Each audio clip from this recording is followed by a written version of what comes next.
We are the McDaniel family, and we'll be discussing media in the home today. This one says, when following through on family rules, parents will find greater success by setting an unblemished example themselves, teaching their children correct principles, and letting them know they trust them to make wise choices.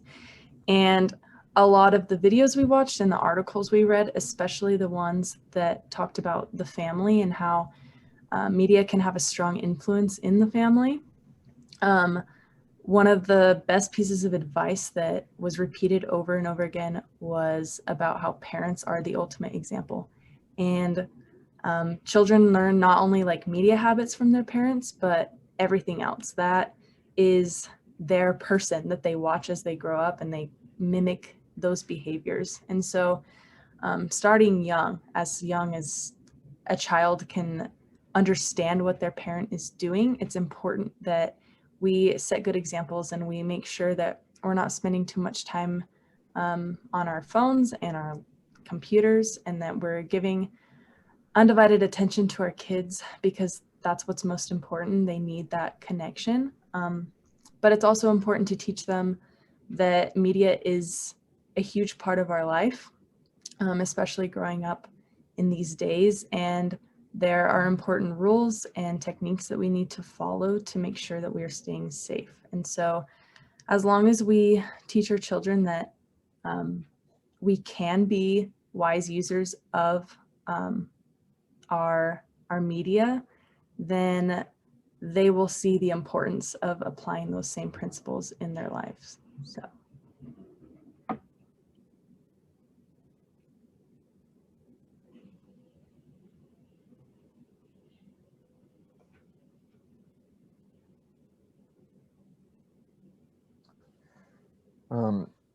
Just as we teach our children how to be safe when cooking on campfires, ovens, and stoves, we can also teach our children to avoid technology wisely and to avoid danger.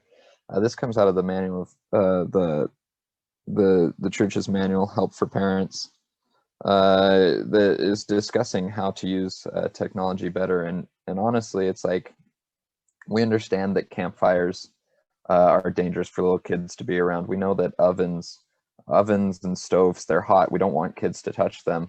That's the exact same thing with technology. Technology is a wonderful thing, and it absolutely is if it's used for the right purposes.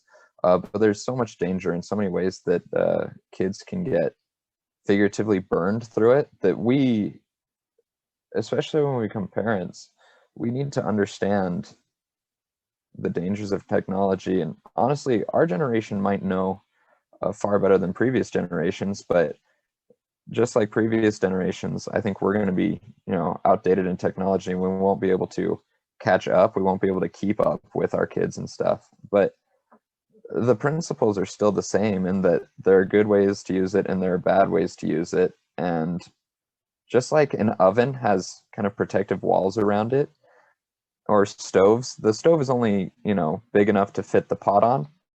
There are physical safeguards that we can use with technology.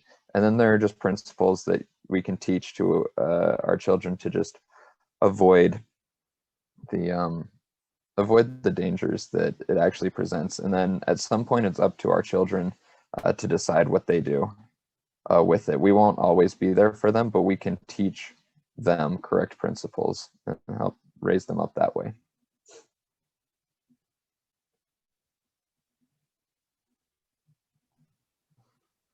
So I'll read through this quote and then I'll explain each of the principles a little more. This is a plan for family media management, and the website said, balancing the pros and cons of media usage is a constant parenting challenge. One solution is to develop a family media use plan, which should take into account your family's specific needs. A great starting point is to outline screen-free zones, screen-free times, device curfews, choosing and diversifying your media, balancing time online and offline, digital manners, digital citizenship, safety, and sleep and exercise. So some concerns with screen-free zones are, where can you use your phones and devices? Where can't you use them? Will your kids be allowed to have them overnight, or will you have a spot to charge them so they won't have them in their personal rooms? Screen-free times include meal times. A lot of families don't want devices at meals because it draws people away from the conversation. And having phones away at meal times allows for greater family connection. A lot of families will also take phones away during homework, and driving is a big issue with safety. And whether the children use the phones at school or not is another consideration to take into account. And all of these things depend on the family. Some people will find that some times and some uses are appropriate, and for other kids they won't be. And that can vary kid to kid, not just family to family. Device curfews can include when they're turned in at night, or if they're turned in at night, and where they'll be charged overnight, how much time kids get to spend on certain activities each day.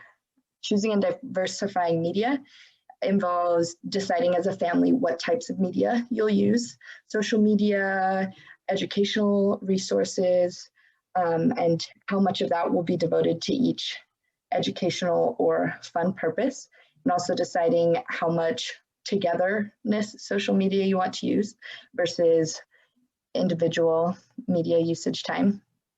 On and offline balancing involves doing family activities together and having hobbies outside of your smartphone. It's important to keep some time in the real world. And this idea of social media manners I thought was very interesting. There are etiquette rules within a family and within socializing, like not being on your screen while you're talking to somebody, and appropriate times to answer text messages. You don't have to answer those right away. Not having devices at dinner. Social media citizenship involves how to identify and respond to online bullying, and how to guard your privacy and others' privacy on a digital context. This idea of safety is very important because there's certain information that is not safe to share online. For instance, my mom didn't even let me have my name on my Instagram bio until I was a senior in high school. So things like that, you don't want to post pictures of your license plate or important credit card or social security information. So communicating with your kids what is okay and not okay online is important. Also deciding as a family what activities need permission and supervision is important, and talking through a plan of what your kids should do when they see something or when somebody sends them something that makes them uncomfortable, how to respond to that, how to, stay away from viruses or unsafe websites. And sleep and exercise is also something to keep in mind with social media, because if your media is drawing too much away from your sleep and from your exercise, that's going to affect you or your kids' personal health, which will have a lot of unwanted repercussions. So overall, each family just wants to sit down and make a media plan that will allow them to get the benefits of social media without all of the negative health consequences and social consequences. And that's up to each family to decide what is appropriate and inappropriate use.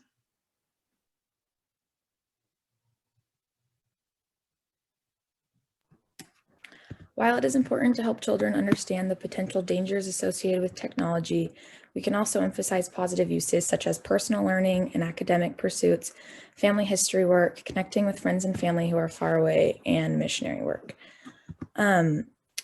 This quote is from a church article that I found on the church website, and I think it's super important that we recognize that all the good things that technology can do for this generation. And personally, I think like family history work is like a great example of that. It's like a good time where you can sit down with your own family and learn more about each other and learn more about your history. And it's using media in a way where it can benefit us. And of course, it's like good to set limits and have like rules regarding like social media and just media in general within a family. But I think not only can it like benefit the world, it can bring families closer together, and if it's used correctly. So in my personal family, we have like movie nights together, and we also do family history work together. So I think that just shows how using media in like a positive way can have such a good impact on your own family, the people around you, like the world around you.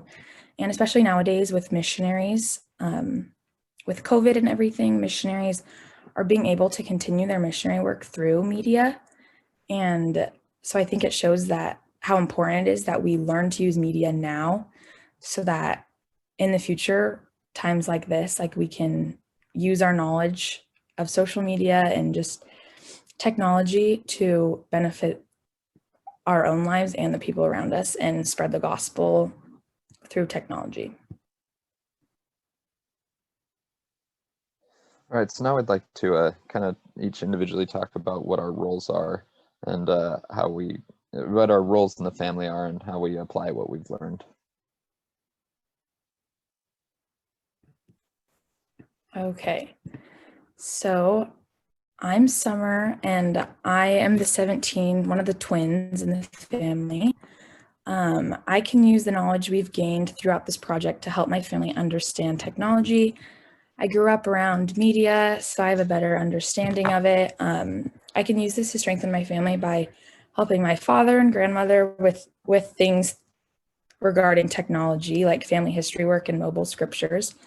So being 17 years old, I have some struggles with social media. And actually in one of the TED Talks we watched for one of our videos in this project, he talked about this thing he did with, he gave a bunch of children, like children and teens, note cards, and he wanted them to write down something that their parents didn't know about social media.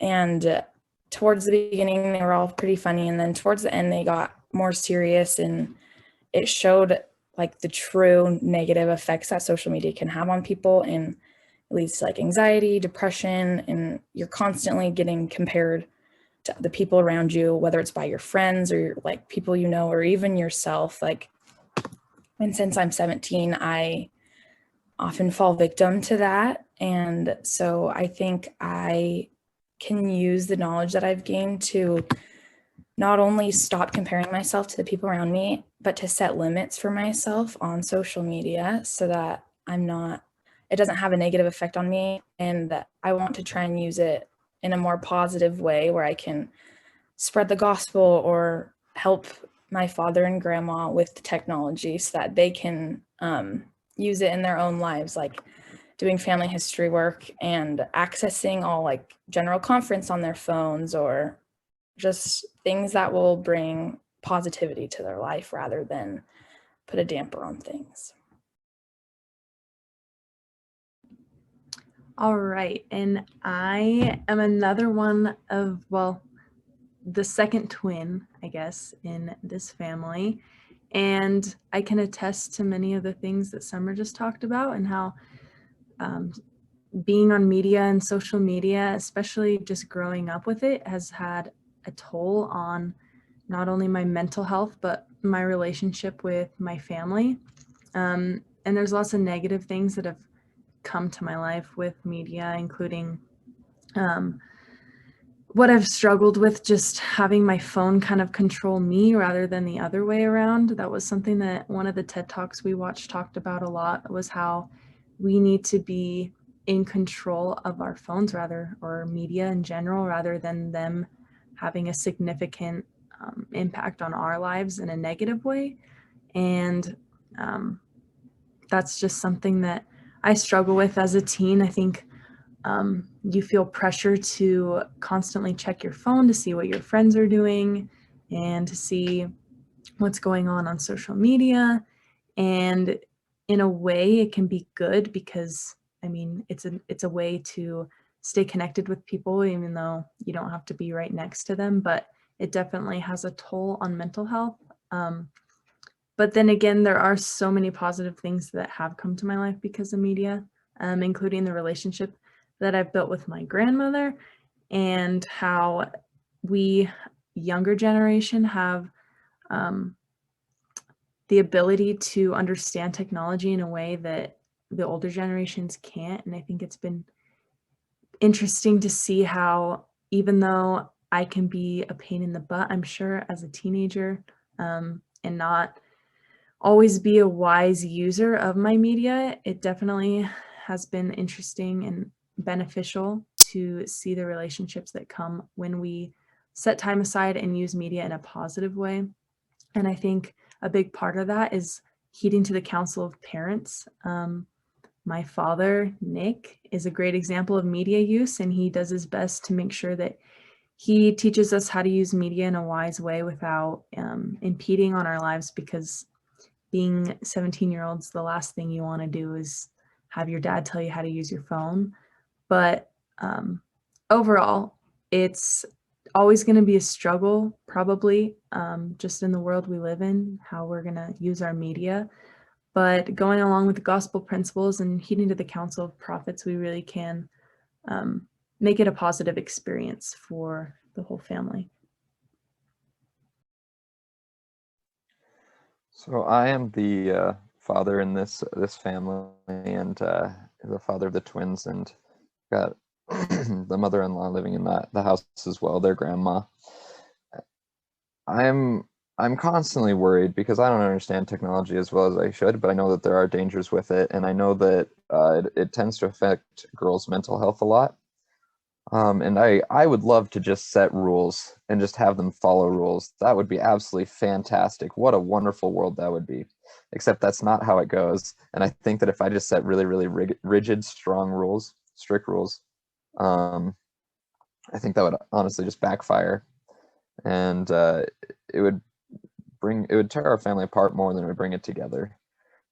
And so I've had this approach where I ask them what they think about social media and what they think about smartphones, what they think are some good things, what they think are some bad things. We talk about it, and I ask them how would they, solve problems with these things, and what rules do they think should be in? Because I think that if I ask them what rules they want, they have a lot more autonomy, and they feel like they have a lot more choice in the situation. And I think that helps our situation a lot. Also, I am definitely trying to cut down on screen time at home. Sometimes I bring work home with me, and I'm just not as present as I should be, and I'm trying to really cut down on that and make sure that I have family time at home. And I understand that teenagers a lot of time don't want to spend a ton of time with their parents, but some time is better than not spending any time with them at all, I think.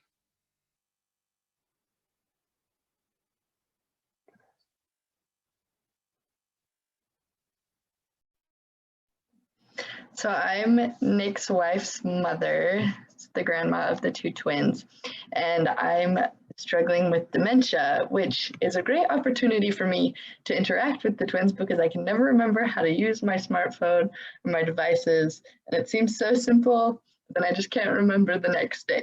So it's perfect because it gives me a chance to interact with them daily. And usually that segues into us doing another activity together, whether that's on our phones or not on our phones.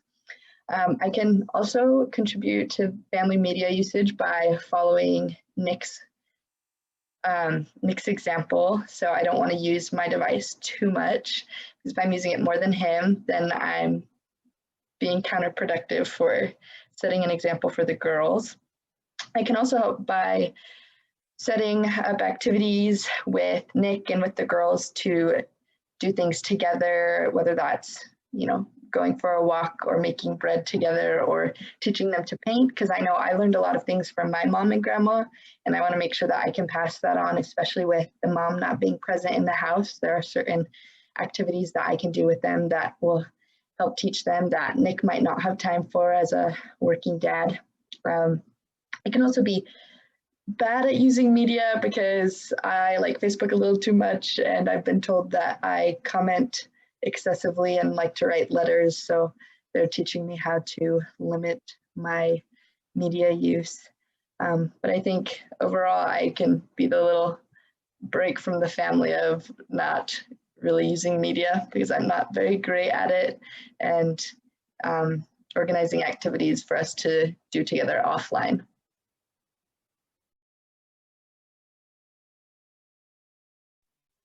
So it's definitely an active choice that we need to be in control of our smartphones and not let them have control over us. And just one last thought I want to share before this presentation is over is from Colin Karchner, the man who presented in the TED Talk we've been talking about this time. He has a quote in there that says, for the people who are saying, when is the appropriate, I should say age, pardon, when is the appropriate age to give little Johnny a smartphone? My reply always is, When are you okay with him to start looking at pornography? When should I get little Katie an Instagram account? My reply is, when are you okay with her to start feeling anxiety and to question her self-worth? Because the minute we hand our kids these devices is the minute they stop being a kid. And I think that's just really important to remember, is that a smartphone and social media brings a lot more autonomy and a lot more just individuality to people. In a social sciences class I took, we talked about how your personality tends to be kind of the mix of the 5 people you interact with the most. And so parents oftentimes will try to teach their kids to be and act a certain way. But if the kids are interacting with a lot of other people a lot more, which, I mean, they go to school, and then if they just come home and they're just, on their phones and social media all the time, they're not interacting with the family, what are they really going to learn? Smartphones are a wonderful tool, but they can also be a detriment to our families if we don't know how to use them. And yeah, that is our presentation.